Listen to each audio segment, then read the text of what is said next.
There's an old rock song called If I Had $1 Million. It's this crazy, funny song that had an even weirder music video.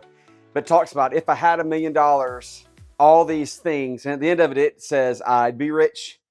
And the reality is $1 million may or may not be what you need. A lot of people have this idea in their mind that if they can get $1 million, then they can retire fine and be okay for the rest of their lives. And that's not necessarily always the case. It could be or it couldn't be. There's a lot of factors that go into that. And so a lot of people think that if I have $1 million, I can turn that into reliable income and I'll never have any more hiccups or worries in my life. The problem of that is there are all these outside variables, things to consider.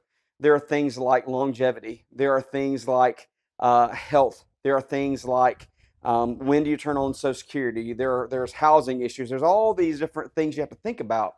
And so a lot of people, that main question everybody wants to know is, how do I get reliable income? Most people have a system where they pull off of their portfolio a certain number every year, and it's fine as long as the market is doing well. Well, we know consistently, the only thing consistent about the market is that it's not consistent. So the market is going to have some adjustments from year to year. It's going to have things that it does that are going to actually disrupt the healthy growth that you've seen, and that's normal. That's part of things. It's not a huge deal when you're still working in the accumulation years, you're still climbing the mountain. But when you're post work years and you're in the retirement time and you're not working any longer, an adjustment can hurt you even worse. Imagine you had $1 million, the market takes a 20% downturn, and now your million is $800,000. And let's say you've been pulling off 4% a year off of the million.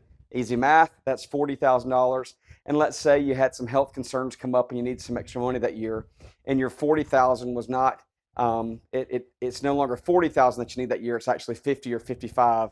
If it was 50, your 50 is coming off of not $1 million portfolio, but off of an $800,000 portfolio. Your 800,000 minus 50 needed that year goes to 750. And let's say the market has a slow recovery. You could be in really bad shape. So there's really two layers to retirement income planning, and a good advisor will talk to you about those things. How can you differentiate? How can you put your money in different places, different buckets, so that you don't have to worry and be concerned, so that you can have some money that's outside of the market, that it doesn't really matter what happens to the market for your income. Yes, maybe your portfolio takes a little hit on the chin, but if your income is not affected, if there's a way to create income streams that are outside of that, it's an amazing sense of peace and comfort that can come if you have those incomes that are consistent, reliable, predictable, and guaranteed. So let's have a conversation about it. Let's build something that matters.